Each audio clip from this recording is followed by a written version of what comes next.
सूर्य और पृथ्वी के बीच ऐसा ही कम्युनिकेशन है, ऐसा ही संवाद है प्रतिपल। और पृथ्वी और मनुष्य के बीच भी इसी तरह का संवाद है प्रतिपल।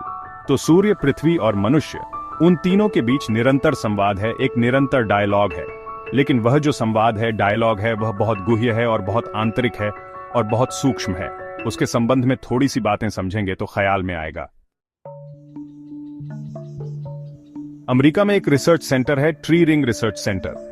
वृक्षों में जो वृक्ष आप काटें तो वृक्ष के तने में आपको बहुत से रिंग्स, बहुत से वर्तुल दिखाई पड़ेंगे। फर्नीचर पर जो सौंदर्य मालूम पड़ता है वह उन्हीं वर्तुलों के कारण है। 50 वर्ष से यह रिसर्च केंद्र वृक्षों में जो वर्तुल बनते हैं उन पर काम कर रहा है। तो प्रोफेसर डगलस अब उसके डायरेक्टर हैं, जिन्होंने अपने जीवन का अधिकांश हिस्सा वृक्षों में जो वर्तुल बनते हैं, चक्र बन जाते हैं, उन पर ही पूरा व्यय किया है। बहुत से तथ्य हाथ लगे हैं। पहला तथ्य तो सभी को ज्ञात है साधारणतः कि वृक्ष की उम्र उसमें बने हुए रिंग्स के द्वारा जानी जाती है, क्योंकि प्रतिवर्ष एक रिंग वृक्ष में निर्मित होता है। एक छाल वृक्ष छोड़ देता है, अपनी चमड़ी छोड़ देता है और एक रिंग निर्मित हो जाता है। वृक्ष की कितनी उम्र है, उसके भीतर कितने रिंग बने हैं, इनसे तय हो जाता है।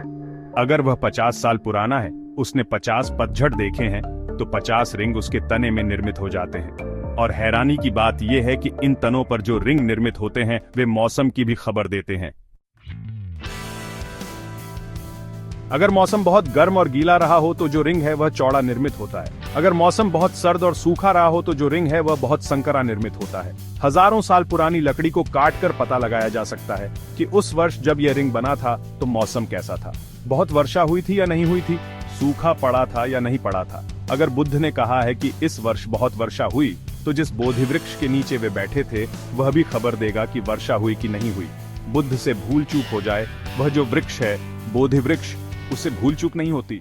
उसका रिंग बड़ा होगा, छोटा होगा।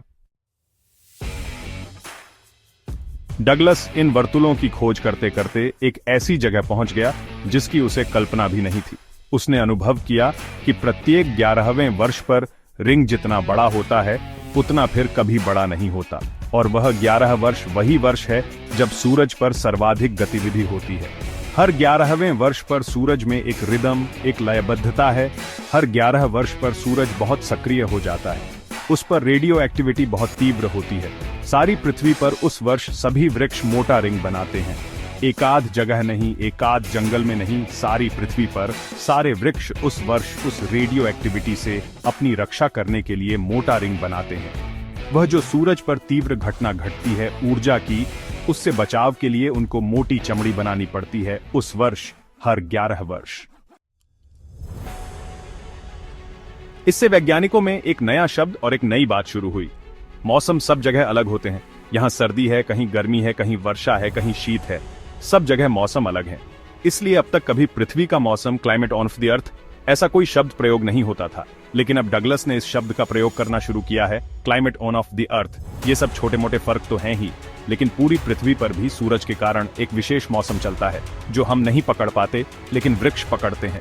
हर 11वें वर्ष पर वृक्ष मोटा रिंग बनाते हैं, फिर रिंग छोटे होते जाते हैं, फिर 5 साल के बाद बड़े होने शुरू होते हैं, फिर 11वें साल पर जाकर पूरे बड़े हो जाते हैं। अगर वृक्ष इतने संवेदनशील हैं और सूरज पर होती हुई कोई भी घटना को इतनी व्यवस्था से अंकित करते हैं, तो क्या आदमी के चित्त में भी कोई परत होगी? क्या आदमी के शरीर में भी कोई संवेदना का सूक्ष्म रूप होगा? क्या आदमी भी कोई रिंग और वर्तुल निर्मित करता होगा अपने व्यक्तित्व में? अब तक साफ नहीं हो सका। अभी तक वैज्ञानिकों को साफ नहीं है कोई बात कि आदमी के भीतर क्या होता है। लेकिन यह असंभव मालूम पड़ता है कि जब वृक्ष भी सूर्य पर घटती घटनाओं को संवेदित करते हों, तो आदमी किसी भांति संवेदित न करता हो।